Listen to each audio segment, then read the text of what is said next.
Hey, bonjour tout le monde, bienvenue chez Clinique des Maths. Dans cette capsule, aujourd'hui, on va faire un petit peu de comparaison. Comparaison ou trouver une valeur entre deux fractions. Il s'agit de la première fraction 2 sur 4 et la deuxième fraction c'est 3 sur 4. C'est quoi la fraction qui se trouve entre ces deux-là? Et je veux bien garder la fraction et ne pas utiliser les décimaux. Donc, mon idée, moi, c'est j'ai la même dénominateur. Même dénominateur. Donc, je ne peux pas avoir 4 ici. Ça ne se peut pas. Quelque chose sur 4, ça ne marche pas. Alors, pour pouvoir trouver quelle est la valeur entre ces deux-là, 2 sur 4. Alors, comment je peux écrire 2 sur 4? Vous savez que 2 sur 4, c'est exactement la même chose que 2, je multiplie par 2 le numérateur et je multiplie par 2 le dénominateur. Ça, c'est identique. Même chose pour la deuxième. La deuxième fraction aussi, je peux la multiplier par 2 numérateur et 2 le dénominateur. Est-ce qu'il reste toujours les deux sont équivalentes? Oui, les deux sont équivalentes. Alors, poursuivons. La première fraction, il s'agit de 4 sur 8.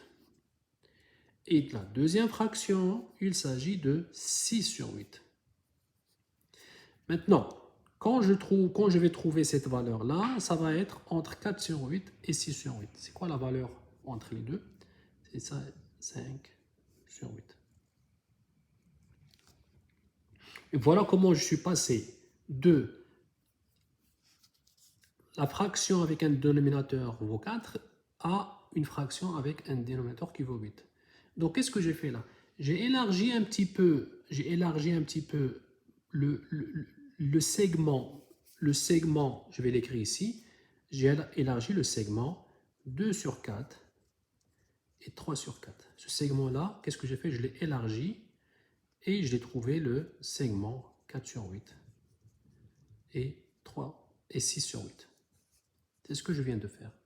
Maintenant, je vous lance un autre défi. Il s'agit de trouver quelle est la fraction entre 1 sur 4 et 1 sur 3. Remarquez que la différence entre la première comparaison et la deuxième comparaison, c'est dans la première comparaison, on a le même dénominateur, mais le numérateur est différent. Par contre, dans la deuxième comparaison, il s'agit de deux fractions dont les numérateurs sont identiques et les dénominateurs sont différents. Alors, allons-y avec la même démarche que tout à l'heure. Si je multiplie par 3, je multiplie par 3 pour avoir...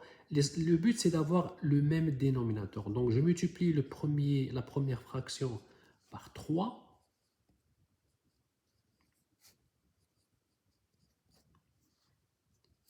Et je multiplie la deuxième fraction par 4.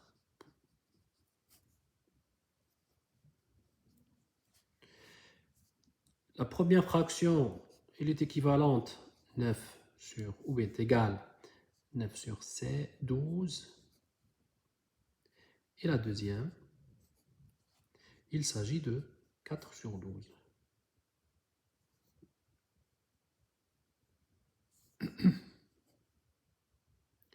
Pardon, 3 fois 4. Là, je dois multiplier par C1. 3 fois 1 égale à 3. Donc là, j'ai fait une petite erreur. Au lieu d'écrire 1, j'ai écrit 3. 3 sur 12, 4 sur 12, c'est quoi la valeur entre les deux? Hop, là, je ne sais pas. Il n'y a pas une fraction entre les deux si je garde sous cette forme-là. Maintenant, j'ai un petit peu la même chose que cet exercice-là, donc j'ai le même dénominateur. Et à partir de là, je peux facilement passer de 3 sur 12 en multipliant par 2 et j'obtiens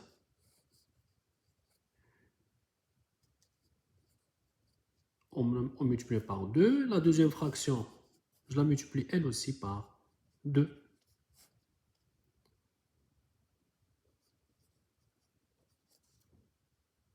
Du coup, cette fraction devient 6 sur 24 et la deuxième devient 8 sur 24. Ah, maintenant là, regardez. Regardez, l'écart entre la première fraction et la deuxième fraction devient plus important et plus lisible et plus facile à trouver. C'est quoi cette fraction? 7 sur 24. Donc, cette valeur-là, entre 1 sur 4 et 1 sur 3, c'est exactement 7 sur 24. C'est elle qui se trouve entre les deux. Et voilà.